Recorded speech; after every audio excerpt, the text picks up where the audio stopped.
Good evening and welcome. So I'm sure that you have all heard by now. You might be living under a rock if you don't know. Virtually everyone has heard that Pam Bondi is out and Todd Blanche is in.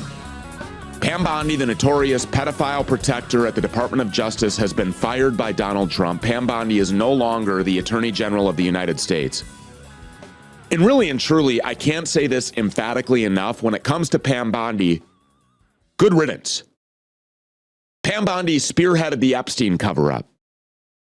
Pam Bondi ran point on the cover-up of the murder of Charlie Kirk at Utah Valley University. Pam Bondi facilitated the rollout of Project Esther at the federal law enforcement level.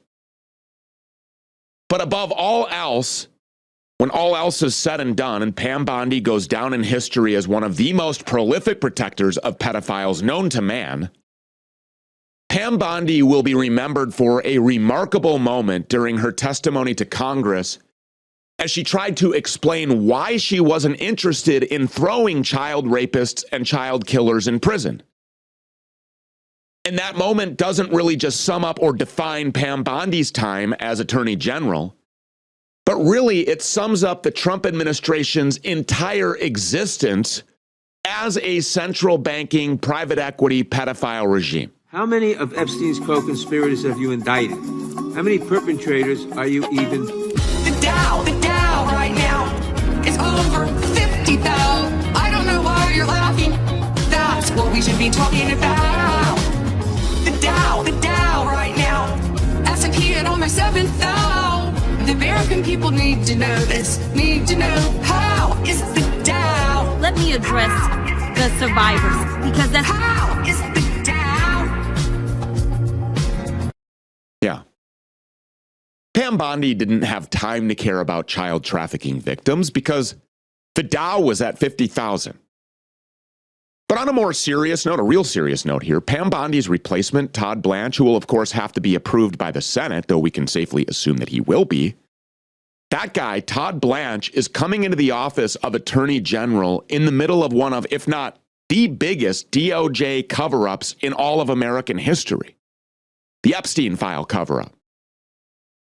Since the Epstein Files Transparency Act went into effect, the Bondi DOJ, where again, Todd Blanche has served as a top deputy attorney general, has worked in direct concert with the White House to obstruct the release of the Epstein files that it has in its possession, despite being required to do so by law. According to some estimates, the Department of Justice is in possession of more than a dozen terabytes of Epstein-related materials. And up until this point, April 3rd, 2026, the Department of Justice has only released a few hundred gigabytes worth because they're covering for pedophiles. And nobody should expect that to change under Todd Blanche, the guy who went on TV and told the world that we could expect approximately zero new investigations or criminal charges to come as a result of what we now know to be a very limited and heavily censored Epstein file release. Watch what he said. Thank you. You said this is the end of the Epstein, of your review of the Epstein files. So just to clarify, is the public going to learn the identities of the men who abused the girls with the information that you're releasing? And if not, why not? And then I have a quick follow-up. I mean, you just baked in an assumption into your question that I have never said and I don't know to be true. Is the public going to learn about men that abuse these girls? Like, what does that mean? I mean, I don't understand what that means. Well, I mean, they're the men who abused the young women through Epstein's. Look, we said in July, and it remains as true today as it was in July. If we had information, we meaning the Department of Justice, about men who abused women, we would prosecute them, right? We talked about the work that we're doing. That's why I said that. I said this earlier. There's this built-in assumption that somehow there's this hidden tranche of information of men that we know about that we're covering up or that we're choosing not to prosecute. That is not the case. I don't know whether there are men out there that abuse these women. So that's Todd Blanche, a deputy attorney general, denying that abuse ever took place as it relates to Jeffrey Epstein, a convicted child molester. Just the same as Pam Bondi, Todd Blanche says that there was no Epstein trafficking ring, that there were no clients, that there were no girls who actually got abused. So according to Todd Blanche, all of the Epstein victims who surrounded Thomas Massie at the Epstein Files release press conference, they're just making it up. Todd Blanche is a pedophile protector. And just as soon as it was announced that Todd Blanche would be Bondi's successor, Thomas Massie sent him a public message over on X letting him know that he has, quote, 30 days to release the rest of the files before becoming criminally liable for failure to comply with the Epstein Files Transparency Act. End quote. He put him on notice. Hey, Todd, congratulations and welcome to your new role. You have 30 days to release the rest of the files or else. Now, of course, we all know that he's not going to do that. He already made that perfectly clear as far back as February 2nd when he went on national TV and claimed that the review of the Epstein files is over. We're working hard to make sure that we fix that, and I expect that that will continue. Will more documents be released? We have released, there are a small number of documents, as I said on Friday, that we're waiting for a judge to say we're allowed to release because of a protective order. But this review is over. I mean, we reviewed over 6 million pieces of paper, thousands of videos, tens of thousands of images, and which is what the statute required us to do. You know, it's interesting. Leadership on the Hill, Congressman Massie, Senator Schumer are quick to complain. There is no way they have spent any time looking at the materials we produce, because I know the materials we produced them on Friday. By Saturday, they're already complaining about what we did. And by the way, apparently Massie and others wrote a letter to come and review unredacted materials. I didn't get that letter yet. They leaked it to the press before they actually sent it to me. But yeah, that's absolutely, totally fine. We have nothing to hide. We have nothing to hide. We never did. And our doors are open if they want to come and review any of the materials that we produced. Okay, so now I have heard grumblings. I've seen theories floating around on X from the so-called white pillars out there that might tell you that Blanche, he was just doing his job. He was just a good soldier for the Bondi regime. But now we can expect something different out of this truth-seeking Trump stooge. But you know what the problem with that is? He's already made it extremely clear that that won't be the case. Todd Blanche wasted absolutely no time at all in going back on national corporate media and letting the entire country know that as far as he is concerned, the Epstein file review is still over, and that Jeffrey Epstein won't be a part of anything going forward. Music to my ears, because we're sick of getting ripped off. Speaking of getting ripped off, I don't know if you saw the New York Times is saying the Democrats were taking millions of dollars in foreign donations and may have been lying about it. Are you looking into this? I can tell you that that is a priority of this administration and this Department of Justice, and it's something that a lot of people have been very worried about for a very long time, and you should rest assured that it includes the Department of Justice and it includes me. That was a mere hours after Donald Trump announced that Todd Blanche would be Pam Bondi's replacement, and Todd Blanche wanted to get out there early. He wanted to set the tone. He wanted to let everyone know that under his watch, the Epstein cover-up is going to continue. The Epstein investigation is going to go nowhere. So much so that beyond telling Jesse Waters and Fox News that Jeffrey Epstein's name won't be mentioned around the Blanche Department of Justice, he made the absolutely insane claim that Jeffrey Epstein wasn't a spy and that there was no information anywhere showing that Jeffrey Epstein was working for anyone at all, let alone Israel. Take a look at this. Who was Epstein spying for? Look, I don't know that he was spying for anybody. Nobody's ever said that. No? You don't think he might have been a spy for a foreign country? I have no idea if he was a spy. All I know is that we don't have any evidence in the Epstein files that the FBI collected over 15 years that suggests that, Jesse. I don't know. I wasn't part of the original prosecution team. Neither was Attorney General Bondi. And I can tell you this. There's only one president that's held Mr. Epstein accountable. and that's Donald J. Trump. During his first administration, that was the administration that prosecuted him, and during this administration, it's the administration that's been totally transparent and released all the files. And no matter how much criticism people want to make about the Epstein files, that is indisputable. It's undisputable that nobody talked about the Epstein files for 4 years during Biden. 4 years. And so when President Trump said, let's release the Epstein files, and the law was passed that allowed us to legally do it, we did it. Again, it took a matter of hours, really just a matter of seconds, for Todd Blanche to spin in a full cover-up mode here once he was notified that he got the job. As a matter of fact, it was guaranteed a prerequisite to be considered for this job. He was already in cover-up mode because he has been the forward face in all of this since the moment that the Epstein Files Transparency Act went into effect, and the obstruction effort of all of this was kicked up to 11. But to make the claim that Jeffrey Epstein wasn't working with foreign intel agencies and that nobody has any indications that he was, it's just insane. I mean, Jeffrey Epstein's emails alone showed direct coordination with Israeli government officials. But you see, that's who Todd Blanche really works for. So of course he'll never admit it. That's why he has been put, again, that is why he has been put in place as Attorney General. Pam Bondi served out her role as the Epstein cover-up Attorney General, and in the process, the Charlie Kirk cover-up Attorney General.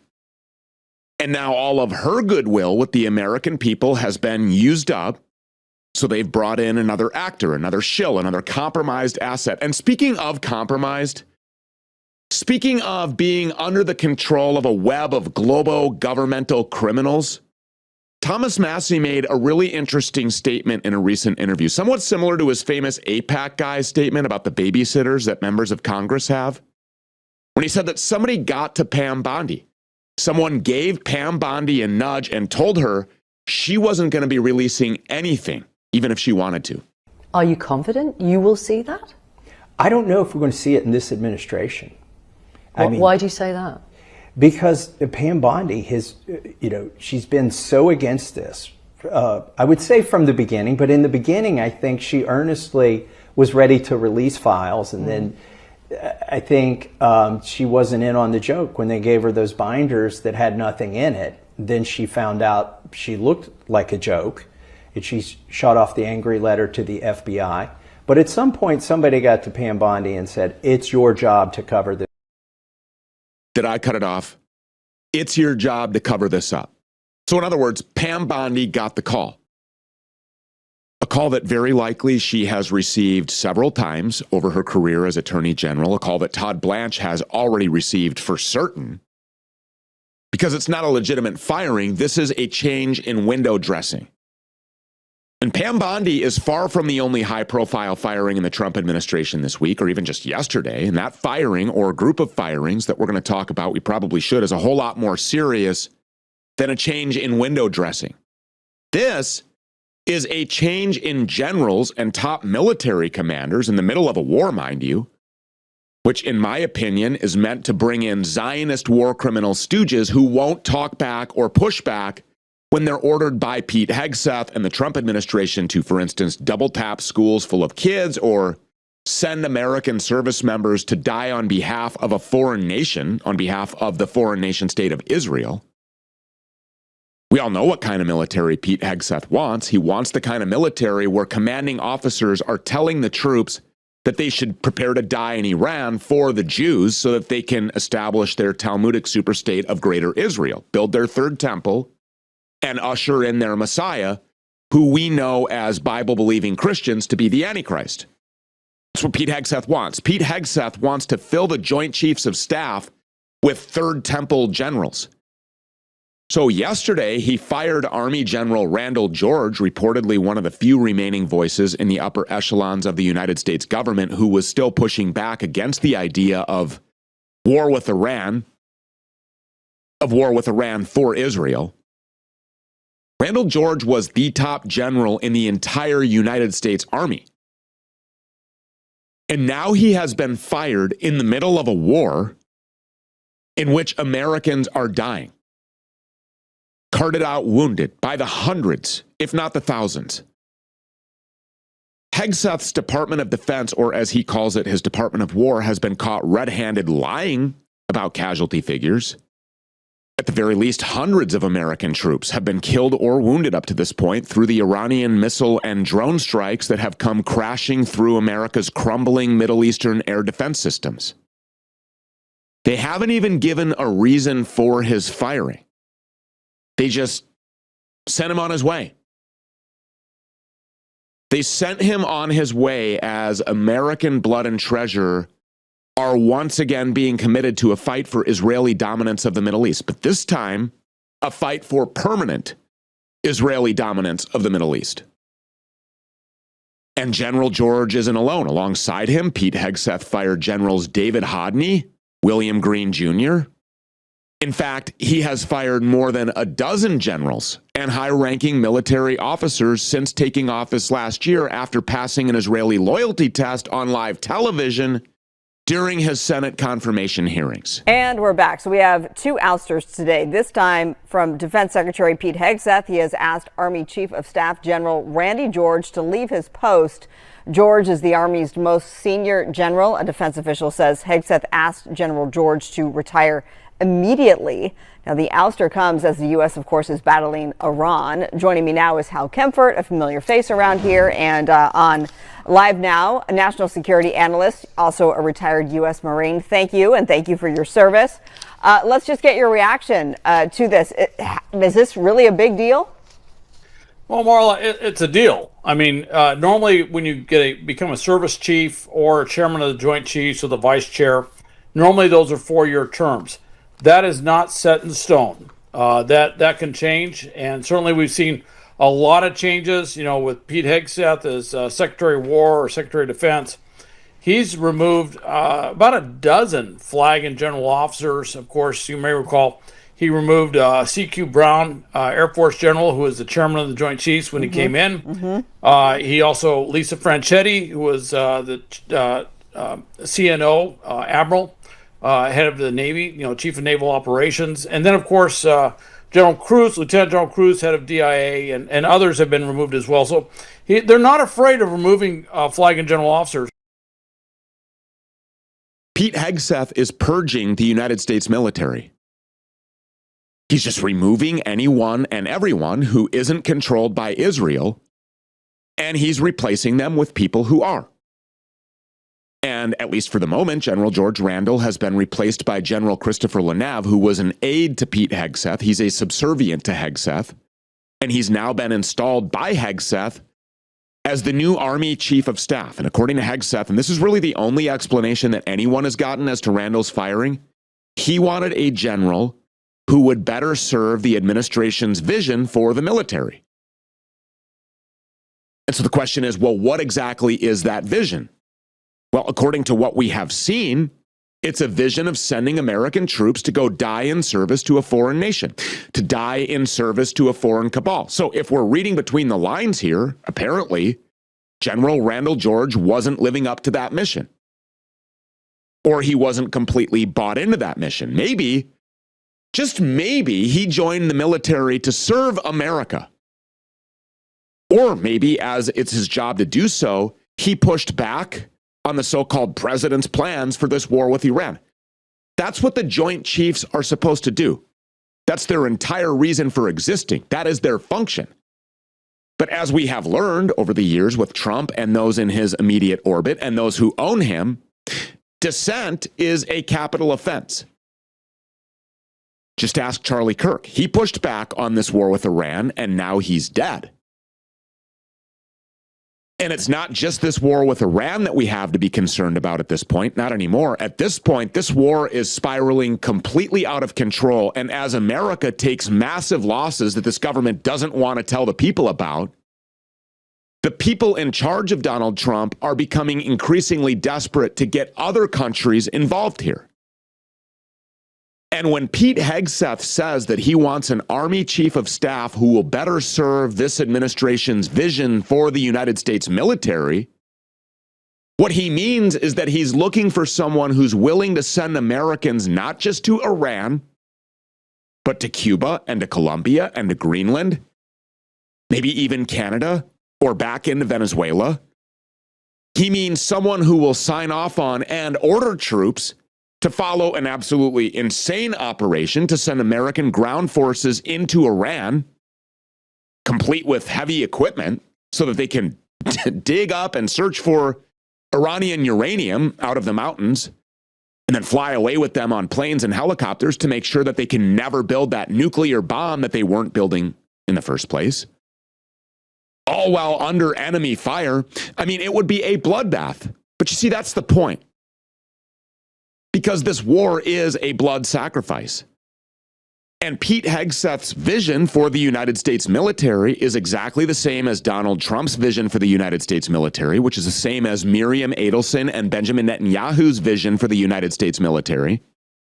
It's a United States military that spills its blood for Israel. It's a United States military that serves the pro-Israel cause, the very same pro-Israel cause that Charlie Kirk said he could no longer stand behind just before he was murdered in broad daylight in front of 3,000 people and the entire world on live stream. And then this country went to war immediately, almost, with Iran. And I'm not mentioning Charlie Kirk for no reason here, especially in the same breath as Pete Hegseth, because there's some new information, or I guess some refreshed information that was really always there, specifically about Pete Hegseth's plane that has resurfaced on X, and it caught my attention. Now, just keep in mind, just remember this information over the course of the next few moments. Pete Hegseth tends to fly on a plane known as 99-0404, which is a Gulfstream jet. And on September 8th and 9th, 2025, the 2 days immediately preceding Charlie Kirk's murder, when Mitch Snow says that he stumbled across Erica Kirk, Turning Point USA brass, Cabot Phillips, United States military brass, this high-level meeting at Fort Huachuca in Arizona, such a high-level meeting that Mitch Snow was arrested for happening upon it.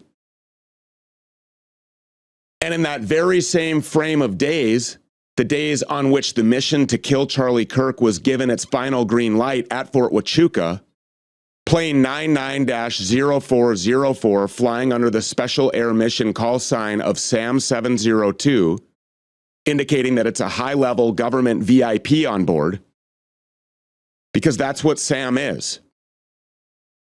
They are on a mission for or directed by either the president or the vice president. And that plane, that flight, SAM 702, made some pretty interesting flights.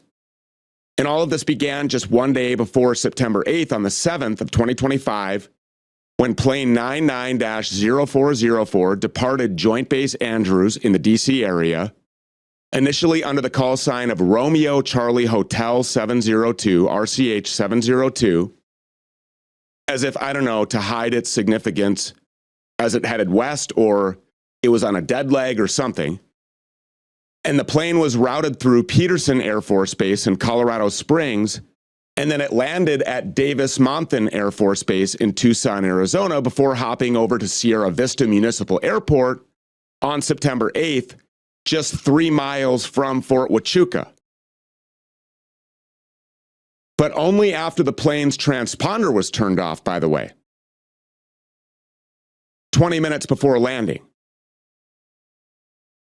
So then on September 9th, the same plane, on the move again, this time it reappeared on flight trackers as SAM 702 as it departed Fort Huachuca, which flew straight to Fort Bliss, still on the border. It's about 100 miles from Huachuca. And then it continued on to Joint Base Andrews, returning its passengers ostensibly to the DC area, just in time to be an entire continent removed from the assassination of Charlie Kirk, which took place the following day. That's Pete Hegseth's plane.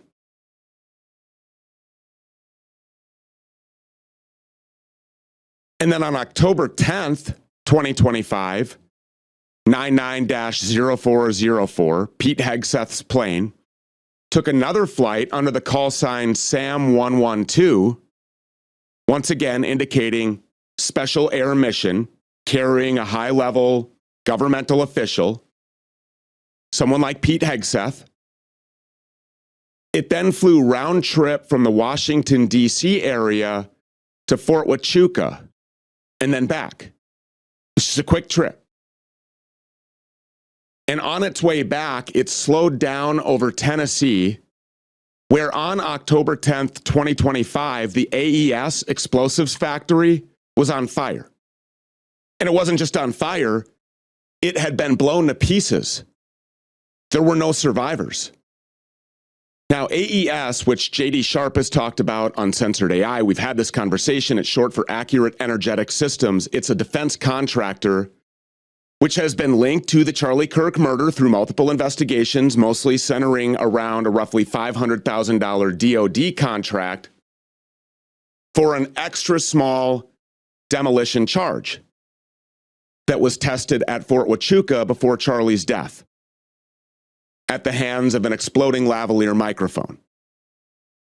If you were going to affix an exploding lavalier microphone to someone's chest, you would need a tiny but powerful explosive charge.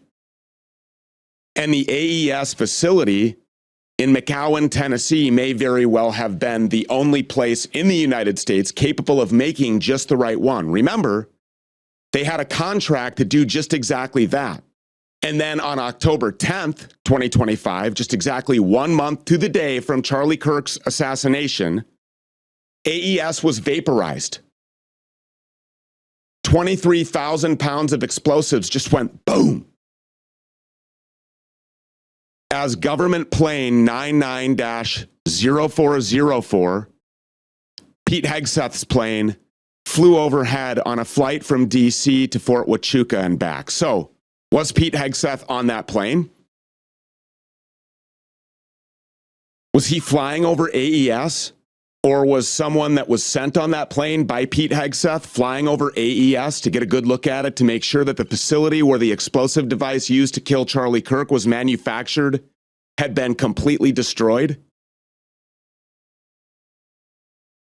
I don't know. As Candace Owens likes to say, we know. We don't know, but we know. We know. Pete Hegseth is a servant to Israel.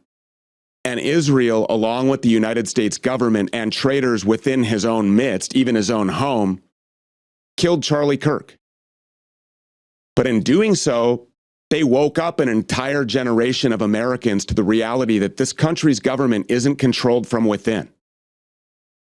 Charlie Kirk was leaving the pro-Israel cause, and in silencing him, they sought to silence the minds and silence the free thoughts of an entire generation of young Americans who followed him. But because of all of the suspicious behavior and the fact that nobody can accept that any of it is genuinely authentic, it all just feels so gross and so manufactured and so nasty. So now Charlie's death has had the exact opposite effect. And at a political level, as I predicted, we're starting to see these proudly anti-Zionist candidates with massive younger followings run campaigns that can't be ignored. James Fishback in Florida, we just played a clip from him just the other day on the show. Now we have another clip because just the other night, Fishback was on air with Piers Morgan when he refused to jump up and down, like a trained seal, and affirm the statement that Israel has the right to exist. Watch this. Especially critical of is the fact that they now want $200 billion for the Pentagon to fight a war that Marco Rubio himself said we are fighting because Israel was the proximate catalyst for getting us in this war. So two things can be true at the same time, Piers. You understand the nuance. The first thing that's true is that, no, Israel should not be attacked by Iran. And the number two is that the United States should not lose free speech rights or send billions of dollars of taxpayer money to the Israeli government every single year. And so I'm going to speak the truth in a way that I think people in my state appreciate. Okay. It's not and either just to be or. clear, do you believe that Israel has a right to exist? I believe that countries don't have right to exist, but I believe that people have a right to exist. And Jewish Floridians, like Christian and Muslim Floridians, have a right to exist in my state, and I will defend that right. Piers, I condemn all forms of anti-Semitism. Hang on, just to be clear. So you don't think Israel has a right to exist?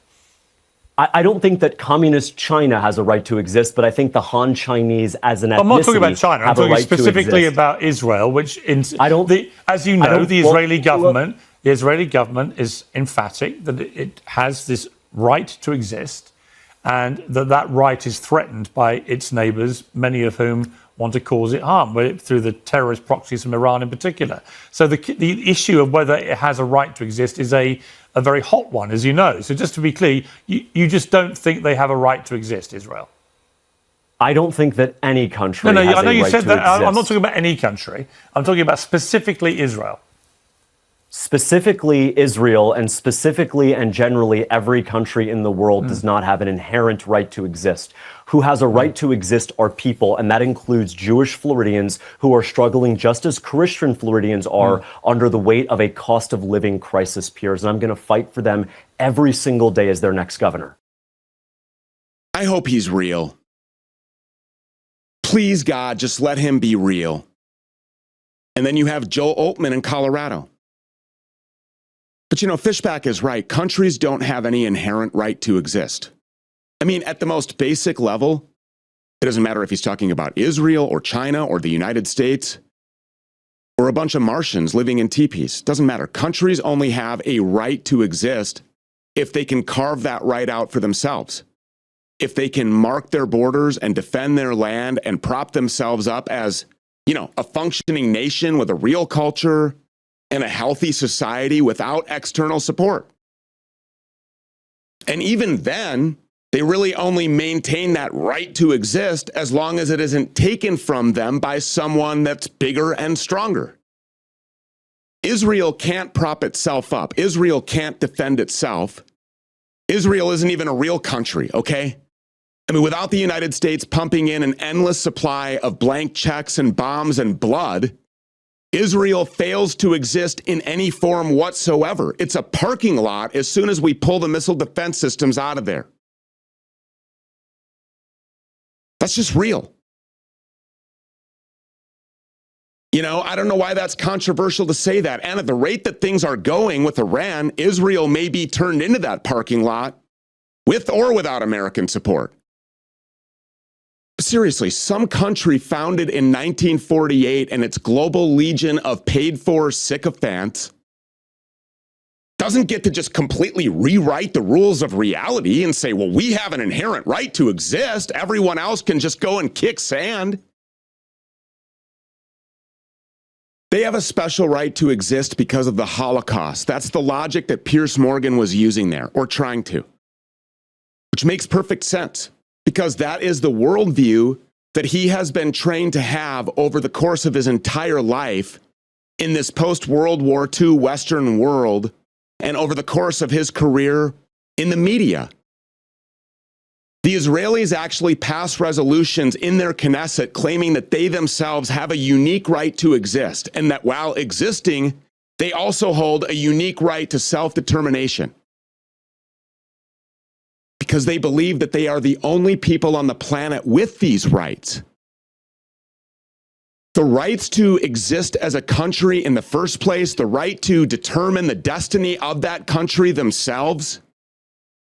And the rest of us, we're all just supposed to suspend the rules of reality, never mind suspending the tenets of our own religions, to say that these people who call themselves Jews have a right to the Holy Land so they can usher in the Antichrist. We're supposed to suspend the rules of reality and say that this country has the right to exist as it slaughters kids and remains completely and totally dependent on the United States of America and our money and our military. That's the completely fake worldview that you are supposed to embrace if you want to be accepted by the political class. If you want to be accepted by the corporate media and get all of the invites to do all of the other shows, if you want to make a run for governor of Florida or governor of any other state for that matter and stand up to these people and give ourselves even a snowball's chance in hell of the entire Israel First lobby not mobilizing as one to just dump millions of dollars on top of your campaign to make sure that you never get a chance to even make it out of the primary, Those are the rules that have been in place since 1948. Look at what they are doing to Thomas Massey in Kentucky. How many millions and millions of dollars have come directly from Miriam Adelson in that little district of Kentucky? Not to undermine the importance of the existence of that county or that district of Kentucky. We love you. Those are the rules that have been enforced at gunpoint since 1963. But you can see the writing on the wall. We're entering a new era of politics now.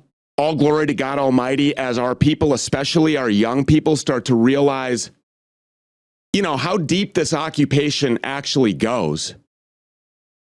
And as a result of that, moving forward, pushing back against Israel, really, truly, authentically putting America first and saying it how it is, saying with your chest out that you're not going to sell out your people, authentically saying you're not going to sell out your nation to a foreign crime state full of pedophiles and war criminals. I think that is going to be one of the most important things that you can do if you want real world support. Real authentic support, which, by the way, is going to be the only support that matters ultimately. And realize this, James Fishback, he's not an isolated incident. He's one of many. He's getting a lot of major media coverage because he's running in a high-profile campaign in one of the most populated states in America. But candidates like him are popping up all over the country. And then you have organizations like Dr. Michael Rechtenwald's AZAPAC supporting candidates at the congressional level, millions of Americans showing them support online through platforms like X and Instagram and TikTok. People are waking up, and if you want to run for office, you just better not be a Zionist, because Zionists are traitors. The old rules are being rewritten. The American people are taking our country back.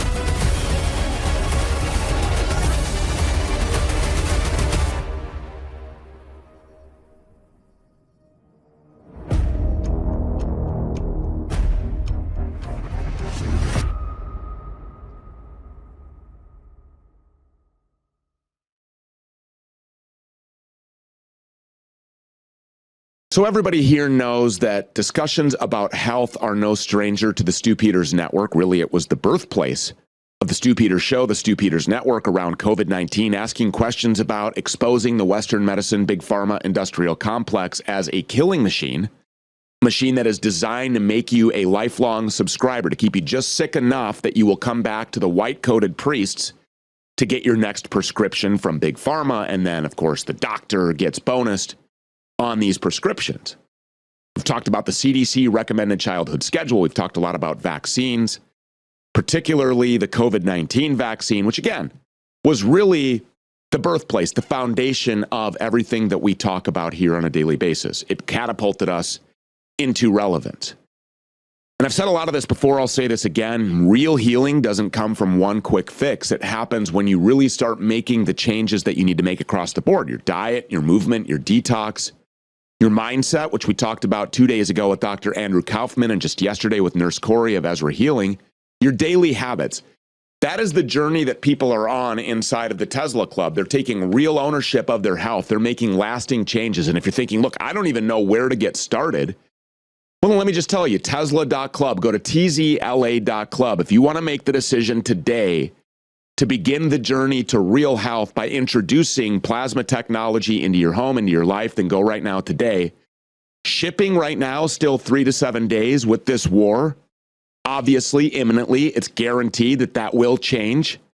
Tesla.club, go there today, tzla.club. Again, tzla.club. Don't let the IRS rob you. Where is your money going? Over 4 million government credit cards by federal employees were used to make 90 million transactions with no accountability. DOJ has found $4.7 trillion in federal spending that is untraceable or fraudulent. You work hard to pay your bills, and a significant portion of your money is funneled to thieves and fraudsters through the taxes you pay to the IRS. The IRS wants you to feel powerless. Be a slave that shuts up and give them your hard-earned money. But there is a way out of this slavery. Freedom Law School has been teaching Americans for over 30 years that no law requires 99% of Americans to file and pay income tax. None of their students who have stopped paying have gone to prison or had their bank account or property stolen by the IRS. Go to freedomlawschool.org today to take 7 steps to freedom from IRS deception, robbery, and slavery. For freedom, go to freedomlawschool.org today.